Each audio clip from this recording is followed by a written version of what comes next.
So good afternoon to everyone. आज हम formally अपनी क्लास की शुरुआत कर रहे हैं। ओके, हम शुरुआत करते हैं आज के क्लास की एक बहुत पुरानी थ्योरी के साथ, जिसको आपने क्लास 6 में पढ़ा होगा, जिसको हम लोग कहते हैं Newton's corpuscular theory of light. जिसमें ये बताया जाता है कि जो लाइट, जिसको अब हम लाइट रे कहते हैं, वो कुछ पार्टिकल्स से मिलकर बनी हुई है। और ये जो पार्टिकल्स हैं वो बहुत ही माइन्यूट हैं, इलास्टिक इन नेचर हैं, they are rigid and massless particle, जिसको हम कार्टूल्स कहेंगे। और जो लाइट का जो फ्लो है, रेडिएशन के साथ जो इसका फ्लो है, वो इन कार्ट्यूल्स का ही फ्लो है एक्चुअली। और इस बात को वो प्रूव करने के लिए एक बहुत आपको याद होगा फेमस एक एक्सपेरिमेंट किया जाता है कि वो 2 या 3 कार्ड शीट पर एक हाइट पर होल क्रिएट किए जाते हैं, बहुत फाइन होल क्रिएट किए जाते हैं, और उसी हाइट पर एक कैंडल रखा जाता है। तो अगर आप ए बी सी, मान लीजिए वो 3 कार्ड शीट हैं, और सी के एक तरफ से आप कैंडल जो कि एक साइड में रखी हुई है उसको देखने की कोशिश करें, तो वो कैंडल की जो लौ है वो आपको दिखाई देती है। और अगर इसमें से किसी भी एक शीट को अगर आप थोड़ा सा दाएं या बाएं लैटरली शिफ्ट करें, ए को करें या बी को करें या सी करें, तो वो कैंडल आपको दिखाई नहीं देती। और इस बात से ये प्रूव होता है कि लाइट एक स्ट्रेट लाइन में ही ट्रेवल करती है। और इस घटना को रेक्टिलिनियर प्रोपगेशन ऑफ लाइट के नाम से जाना जाता है। तो ये जो थ्योरी थी, इसके आधार पर ही आगे चलकर लॉ ऑफ रिफ्लेक्शन और लॉ ऑफ रिफ्रैक्शन के बारे में बात की गई। लेकिन आगे आने वाले दिनों में इस थ्योरी को लेकर कुछ लोगों को संदेह हुआ, जब कुछ ऐसे ऑप्टिक्स से संबंधित घटनाओं को स्टडी किया गया, जिसमें से कुछ का नाम आप जानते हैं, आपने 11th में पढ़ रखा हुआ है, इंटरफेरेंस या डिफ्रैक्शन, और आगे चल के पोलराइजेशन, जिसने ये दिखाया कि लाइट हमेशा स्ट्रेट लाइन में ट्रेवल करे, जरूरी नहीं। तो फिर इसका क्या कारण है? तो उस एक घटना का मैं एक जिक्र करता हूँ एक एग्जाम्पल के साथ। कि मान लीजिए कि आपके पास एक टॉर्च हो, और उस टॉर्च से आप एक स्क्रीन के ऊपर लाइट डाल रहे हो। मान लीजिए स्क्रीन है और एक टॉर्च है, और टॉर्च की मदद से आप जो है स्क्रीन के ऊपर लाइट डाल रहे हो। तो ऑब्वियसली टॉर्च का अगर क्रॉस सेक्शन सर्कुलर होगा, तो स्क्रीन के ऊपर एक सर्कुलर सा घेरा बन जाएगा जो इल्यूमिनेटेड होगा। और अगर मान लीजिए कि रेक्टेंगुलर हो, तो रेक्टेंगुलर सा घेरा बन जाएगा। फिलहाल अपने ड्राइंग की ईज के लिए हमने एक रेक्टेंगुलर सा एक आपको घेरा दिखाया हुआ है। लेकिन अगर इसी एक्सपेरिमेंट को एक की बजाय 2 टॉर्च से किया जाए, 2 टॉर्च लिया जाए, आसपास लिए जाएं। अब लोग अभी भी चूंकि एडमिशन ले रहे हैं, इसलिए मुझे थोड़ा बोलने में दिक्कत होती है। या 2 टॉर्च लिए जाएं और वो दोनों टॉर्च को आसपास एक से इल्यूमिनेट किया जाए, तो क्या होगा? ऑब्वियसली दोनों की वजह से एक बीम आगे की ओर, डाइवर्जिंग बीम आगे की ओर बढ़ेगी, और ये जो डाइवर्जिंग बीम होगी वो एक दूसरे को एक एरिया में इंटरसेक्ट करेगी।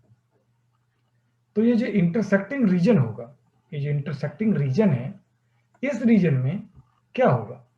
तो अगर आप स्क्रीन को सामने से देख रहे होंगे, तो आप कहेंगे कि जो इंटरसेक्टिंग रीजन होगा, आमतौर पे आप 2 टॉर्च लेकर घर में भी आप एक्सपेरिमेंट कर सकते हैं। आमतौर पे क्या होगा कि जहां 2 लाइट का इंटरसेक्टिंग रीजन होगा, वहां प्रकाश बढ़ जाना चाहिए। ये हमारी कॉमन समझ है कि बढ़ जाना चाहिए। आपने गौर किया होगा, कोई ऑटोमोबाइल जैसे कि कार या जीप, जिसके 2 हेडलैम्प्स आसपास होते हैं और उनसे डाइवर्जिंग लाइट निकलती है, तो जिस एरिया में केवल एक की रोशनी जाती है, किसी लेफ्ट वाले की या राइट वाले की, तो वहां तो केवल एक की रोशनी का प्रभाव नजर आता है। लेकिन जिस एरिया में बीच वाले रीजन में जहां दोनों का प्रकाश एक साथ पड़ता है, तो उस हिस्से में आपको लगता है कि इल्यूमिनेशन कुछ ज्यादा हो गया। तो क्या हमेशा ऐसे ही होता है? लेकिन आगे चलकर एक नई थ्योरी, जिसका नाम भी आपने पहले सुना होगा, मैं जस्ट उनको रिपीट कर रहा हूँ, इसको कहते हैं Huygens wave theory of light, वो प्रपोज की गई। और हाइगन ने उस थ्योरी को इस तरीके से रखा कि जो लाइट सोर्स का हर एक पॉइंट है वो अपने आप में सोर्स है और उसको हम कहेंगे प्राइमरी सोर्स। और हर एक प्राइमरी सोर्स जो है एक वेव फ्रंट जनरेट करता है और उसके शेप के हिसाब से, जैसे अगर वो पॉइंट सोर्स है तो वो एक स्फेरिकल वेव फ्रंट जनरेट करेगा। 2 डायमेंशन जब हम ड्रॉ करते हैं तो सर्कल ड्रॉ करते हैं, लेकिन वो स्फेरिकल वेव फ्रंट जनरेट करेगा। अगर वो एक लाइन सोर्स है, जैसा कि स्लिट होती है, कल हमने एक एक्सपेरिमेंट में स्लिट देख भी रहे थे, आपको याद होगा। तो अगर उस तरीके का कोई लाइन सोर्स होगा, slit is example of the line source है तो सिलेंड्रिकल वेव फ्रंट होगा एंड सो ऑन। सो एक प्राइमरी सोर्स है, मान लीजिए कि पॉइंट सोर्स, उसके चारों तरफ एक स्फेरिकल वेव फ्रंट जनरेट हो, तो किसी भी एक टाइम पर अगर आप स्फेरिकल वेव फ्रंट का कोई भी एक पॉइंट ले लें तो हर एक पॉइंट अपने आप में सेकेंडरी सोर्स का काम करेगा और उस सेकेंडरी सोर्स से सेकेंडरी वेवलेट जनरेट होगी। ये कुल मिलाकर एक सार है हाइगन्स की वेव थ्योरी का। और इस वेव थ्योरी ने आगे चलकर न केवल रिफ्लेक्शन और रिफ्लेक्शन के कॉन्सेप्ट को समझाया, बल्कि आगे चलकर एक बड़ा फेमस एक्सपेरिमेंट हुआ जिसके बारे में आपने 12th में जरूर पढ़ा होगा, जिसको हम लोग क्या कहते हैं, उसको कहते हैं Young's double slit experiment. 11th में आपको याद होगा, उसमें आपको सिखाया जाता है कि आप एक लाइट सोर्स लें, उसके आगे एक छोटा सा कार्ड शीट रखें जिसपे एक छोटा सा फाइन सा होल हो, उससे निकलने वाली जो लाइट होगी वो हेमिस्फेरिकल वेव फ्रंट जनरेट करेगी। उसके आगे एक और शीट लें, उस पर 2 होल्स बनाएं, पॉइंट साइज का होल्स बनाएं, और उन पॉइंट्स की जो डिस्टेंस की दूरी S1 S2 को कहें, पहले वाले को S कहें, S से S1 की दूरी और S से S2 की दूरी एकदम इक्वल हो। तो ये जो 2 नए सोर्सेज हुए S1 और S2, इनसे भी स्फेरिकल वेव फ्रंट जो जनरेट होगा वो आगे चलकर एक दूसरे के साथ इंटरफियर करेंगे, और इंटरफियर करने के बाद स्क्रीन पर आपको यूनिफॉर्म इल्यूमिनेशन नहीं मिलेगा, बल्कि आपको स्ट्रिप्स मिलेंगी, जैसा कि आप इस फिगर में देख रहे होंगे कि स्ट्रिप्स मिलेंगी, और वो कैसी होंगी, डार्क और ब्राइट बैंड्स के जैसे होंगे।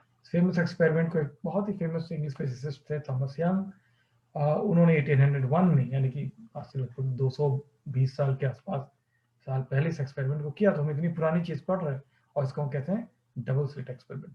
ये एक्सपेरिमेंट हम रिपीट तो नहीं करने जा रहे हैं, लेकिन इससे मिलता जुलता एक और एक्सपेरिमेंट को डिस्कस करेंगे। जो हमने एक्सपेरिमेंट अभी डिस्कस किया, वहां पे हमने जो सोर्स का साइज था उसको पॉइंट माना, यानी कि पॉइंट सोर्स का। यहाँ जो आप फिगर में देख रहे होंगे कि किसका एग्जांपल है, लाइन सोर्स का एग्जांपल है। स्लिट्स हैं, देयर आर 2 स्लिट्स, ठीक है। तो ये 2 स्लिट से भी एक्सपेरिमेंट वैसा ही हो जाएगा। तो जो फ्रिंज का जो शेप होगा, वो फ्रिंज का शेप डिपेंड करेगा कि सोर्स का शेप कैसा है। तो ये जो नॉन यूनिफॉर्म डिस्ट्रीब्यूशन हुआ, जिसको हमने अभी डबल स्लिट एक्सपेरिमेंट में डिस्कस किया, ये क्यों हुआ। नाउ ये क्वेश्चन अब हम रिजॉल्व करने का, ऐसा क्यों हुआ। तो आगे चल के प्रपोज ये किया इन्होंने कि जब कभी भी 2 या 2 से ज्यादा वेव्स, मिनिमम 2 वेव्स होनी चाहिए, जैसे यहाँ पे आपने 2 सोर्सेज के थ्रू क्रिएट किया, एक काम आप 3 सोर्सेज के साथ भी कर सकते हैं, यानी एटलीस्ट आपको 2 सोर्सेज तो चाहिए ही चाहिए। तो इफ देयर आर 2 और मोर देन 2 सोर्सेज, और उनकी फ्रिक्वेंसी क्या हो, उनकी फ्रिक्वेंसी सेम हो, इट इज मस्ट कि उनकी फ्रिक्वेंसी सेम हो और सेम डायरेक्शन में ट्रेवल कर रहा हो। कई बार सेम डायरेक्शन का मतलब एकदम पैरेलल नहीं, लगभग पैरेलल भी चल सकता है, और उनके बीच में जो फेज डिफरेंस हो या तो 0 हो या कांस्टेंट हो। तो 0 भी में कांस्टेंट है, तो इन शॉर्ट कह सकते हैं कि फेज डिफरेंस कांस्टेंट हो विद रिस्पेक्ट टू टाइम। सो यानी कि 3 कंडीशंस हैं। जो वेव्स होंगी, यानी प्यूरल है, एक से सिंगुलर से नहीं काम चलेगा, 2 और मोर देन 2। जो वेव्स होंगी they should have same frequency, travelling in same direction, and their phase difference should be constant. So अगर ये कंडीशन फुलफिल कर रही हो, तो जो लाइट का जो डिस्ट्रीब्यूशन होगा वो यूनिफॉर्म नहीं होगा, वहां पर नॉन यूनिफॉर्म लाइट डिस्ट्रीब्यूशन होगा, जैसा भी अभी आपने यंग डबल स्लिट एक्सपेरिमेंट में किया। यहाँ मैं थोड़ा सा एक चीज रुकना चाहता हूँ, क्यों हम इन कंडीशन को, 3 कंडीशन पे इतना ज्यादा जोर दे रहे हैं, जरा सा आप थोड़ा सा ध्यान दीजिएगा।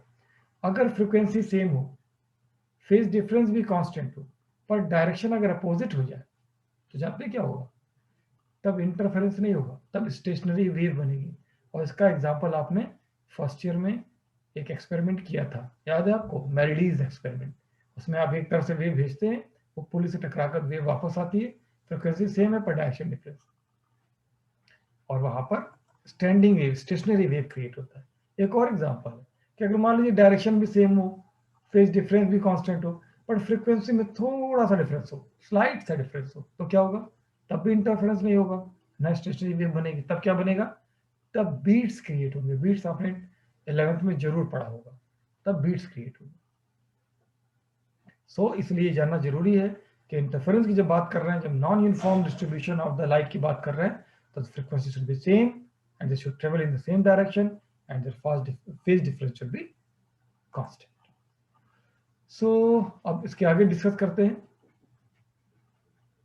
आप लोग इतना लेट से भी देखिए ज्वाइन कर रहे हैं।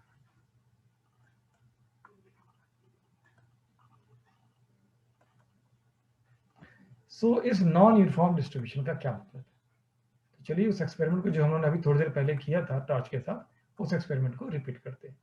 स्क्रीन है और 2 टॉर्च है, और आप क्या कह रहे हैं कि 2 टॉर्च से जो लाइट बाहर आ रही है वो, अब कैसे किया ये तो अलग बात है, वो दोनों सेम नेचर के, सेम नेचर मीन्स जो पीछे उन्होंने 3 कंडीशन डिस्कस की है उन कंडीशंस को फॉलो करती है।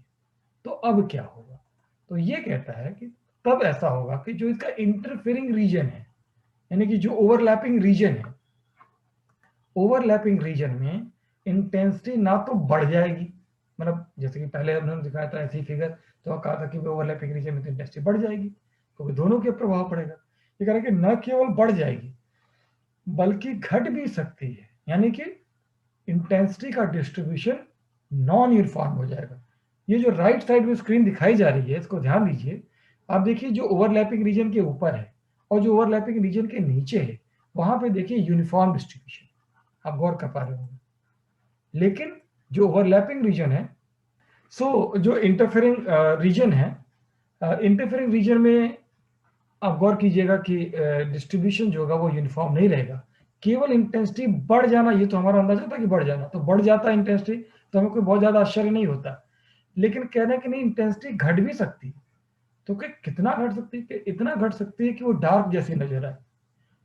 तो ये एक नई बात थी, और इसको एक्सप्लेन करना न्यूटन की थ्योरी के बस का नहीं था, और इसको एक्सप्लेन किया फिर हाइगन्स की थ्योरी से इसको डिस्कस किया। सो यानी कि इंटरफेरेंस क्या है? तो इंटरफेरेंस कहता है कि ऑप्टिक्स में कि एक ऐसा फिनोमेना है जो लाइट इंटेंसिटी के नॉन यूनिफॉर्म रिडिस्ट्रीब्यूशन के बारे में बात करता है। और ये ऐसा कब होता है? जब 2 या 2 से ज्यादा लाइट वेव्स जिनकी फ्रिक्वेंसी सेम हो और जो ऑलमोस्ट पैरेलल, एक दूसरे के लगभग पैरेलल ट्रेवल कर रहे हों और एक ही डायरेक्शन में जा रहे हैं, और उनके बीच में या तो जीरो या कांस्टेंट फेज डिफरेंस हो, तब प्रोड्यूस होता है। ये जो non uniform redistribution of the light intensity का फिनोमेना है, ये तभी प्रोड्यूस होता है जबकि उनकी फ्रिक्वेंसी सेम हो, इज अ मस्ट, उनके बीच का फेज डिफरेंस कांस्टेंट हो, और वो ऑलमोस्ट एक दूसरे के पैरेलल सेम डायरेक्शन में ट्रेवल कर रही है। और एक राइट साइड में एक आप कार्टून देख पा रहे होंगे, इसमें वो दिखा रहा है कि देखिए 2 लाइट वेव्स हैं, एक ब्लू कलर से दिख रहा है और एक ग्रीन कलर से दिख रहा है। एक ग्रीन वाले को ब्लू के रेस्पेक्ट में स्टेशनरी रखा गया है, ये ना समझिएगा कि वो स्टेशनरी के रेस्पेक्ट में स्टेशनरी रखा गया है। तो जब आप देखते हैं दोनों का फेज सेम हो जाता है तो कंस्ट्रक्टिव इंटरफेरेंस होता है, और जो रिजल्टेंट लाइट वेव का जो एम्पलीट्यूड है वो इनलार्ज हो जाता है। लेकिन जब एक दूसरे के अपोजिट फेज में होते हैं तो उनका एम्पलीट्यूड लगभग 0 हो जाता है। इंटरफेरेंस, जैसे मैंने अभी एक कार्टून में आपको दिखाया कि इंटरफेरेंस को हम 2 हिस्सों में बांट सकते हैं depending upon its distribution of intensity. अगर रिजल्टेंट इंटेंसिटी जो है वो 0 हो जाए या कम हो जाए, मतलब जरूरी नहीं कि हमेशा 0 हो जाए, 0 हो जाए या कम हो जाए, किससे कम हो जाए? जो इंडिविजुअल वेव्स हैं उनकी खुद की इंटेंसिटी के कंपैरिजन में अगर कम हो जाए तो फिर इसको बोलते हैं हम डिस्ट्रक्टिव इंटरफेरेंस। लेकिन अगर यही, मतलब जो रिजल्टेंट वेव आ रही है ओवरलैपिंग रीजन में, उसकी इंटेंसिटी दोनों की इंटेंसिटी के कंपैरिजन में ज्यादा हो जाए, बढ़ जाए, तो फिर हम इसको बोलते हैं कंस्ट्रक्टिव इंटरफेरेंस। और इन दोनों के लिए को समझने के लिए आप इस फिगर का इस्तेमाल कर सकते हैं। आप इस फिगर में देख पा रहे होंगे कि हम पहले वाली कार्टून के तरीके से इसमें भी 2 वेव्स हैं। ऊपर वाली 2 वेव्स देखिए जो थिन लाइन से रहा है, जिसमें से ऊपर वाली वेव को हमने स्टेशनरी रखा है जानबूझ के, सेकंड वेव को जो है वो इन मोशन दिखाया गया हुआ है। और एक चीज गौर कर रहे हो कि वो इन मोशन इसलिए दिखाया गया कि हम दिखाना चाहते हैं कि फर्स्ट वेव और सेकंड वेव के बीच में फेज डिफरेंस क्रिएट कैसे हो रहा है, ठीक है, कि रिस्पेक्ट में। ऐसा भी हो सकता है कि दोनों वेव एक साथ ही ट्रेवल कर रही हैं पर उनके रिस्पेक्ट में फेज डिफरेंस क्रिएट हो रहा है।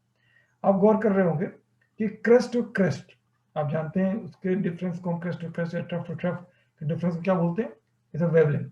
ये जो डिस्टेंस डिफरेंस का होता है उसको हम बोलते हैं वेवलेंथ। तो आप ये देख पा रहे होंगे कि क्रेस्ट टू क्रेस्ट के बीच का जो डिफरेंस है उसको हम वेवलेंथ कह रहे हैं, और ट्रफ टू ट्रफ के डिफरेंस को भी हम वेवलेंथ करते हैं। वेवलेंथ के डिफिनेशन आप जानते हैं।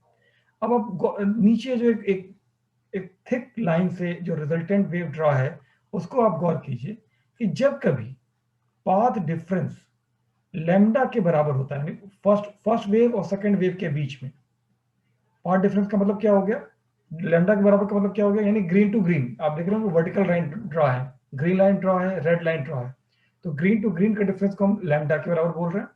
और किसी भी रेड टू ग्रीन या ग्रीन टू रेड के बीच के डिफरेंस को, तो रेड टू ग्रीन के बीच का जो डिफरेंस है उसको हम कह रहे हैं लैम्डा बाई 2। ये जो हिस्सा है इसको समझने के लिए ये बड़ा जरूरी है कि आप इस एनिमेशन को, आप इस एनिमेशन को दोबारा रन कर दे रहा हूँ। इस एनिमेशन को बहुत ध्यान से आप देखें और इसको आप समझें कि इस एनिमेशन में क्या हो रहा है।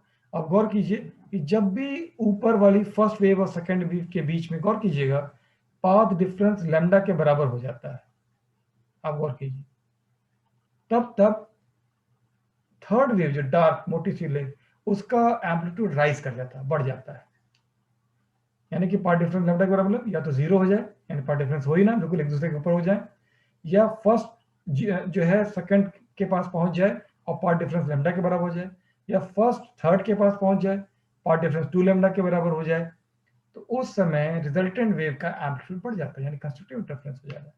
लेकिन दूसरी चीज भी देखिए कि जब क्या होता है कि एक वेव की तुलना में दूसरा वेव लैम्डा बाई 2 दूरी पर हो, गौर कीजिए, या 3 लैम्डा बाई 2 दूरी पर हो, यानी कि मान लीजिए फर्स्ट वेव का आप रेड लाइन पर आप पॉइंट देख लीजिए, ठीक है, यहां देख लीजिए, और सेकंड वेव का पीक जो है ग्रीन पे पहुंच जाए, या किसी भी ग्रीन पे, पहले वाले ग्रीन पे, दूसरे वाले या तीसरे वाले या चौथे वाले किसी ग्रीन पे पहुंच जाए, उस वक्त आप देखिए उसका जो एम्पलीट्यूड होता है वो कम हो जाता है, लगभग जीरो के बराबर हो जाता है।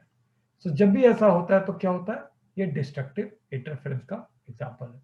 तो इस एनिमेशन से, और या इसमें जो अगला आपको कार्टून दिखा रहा हूं, कि आप कंस्ट्रक्टिव इंटरफेरेंस की कंडीशन निकाल सकते हैं कि किसी भी पहली वेव, मान एक दो वेव्स हैं, एक ऊपर ड्रा है एक नीचे ड्रा है, फर्स्ट वेव के पहले क्रस्ट के बीच का पार्ट डिफरेंस कितना होगा, दूसरी वेव का पहला क्रस्ट, फर्स्ट टू फर्स्ट के बीच में डिफरेंस कितना होगा, पार्ट डिफरेंस 0, पर फर्स्ट टू सेकंड कितना होगा, लैम्डा, फर्स्ट टू थर्ड कितना होगा, 2 लैम्डा। तो यानी जब भी ऐसी कंडीशन हो, यानी पार्ट डिफरेंस 0 हो, लैम्डा हो, 2 लैम्डा हो एंड सो ऑन, तब कंडीशन किसकी बनेगी, तब कंस्ट्रक्टिव इंटरफेरेंस की कंडीशन बनेगी। आप पहले से दूसरे में, लेकिन डिस्ट्रक्टिव की क्या कंडीशन होगी कि अगर फर्स्ट वेव के पहले क्रस्ट से सेकंड वेव के पहले क्रस्ट के बीच की दूरी अगर लैम्डा बाई 2 हो, या फर्स्ट वेव के पहले क्रस्ट से दूसरे वेव के सेकंड क्रस्ट के बीच की दूरी 3 लैम्डा बाई 2 हो, तब क्या हो जाता है, तब डिस्ट्रक्टिव की कंडीशन हो जाती है। टाइम बहुत ज्यादा नहीं बचा है, इसलिए मैं आज थोड़ा इंटरफेरेंस वाले इस पोर्शन को खत्म कर देना चाहता हूं। तो इसका मतलब कि कंडीशन को हम क्या लिखें,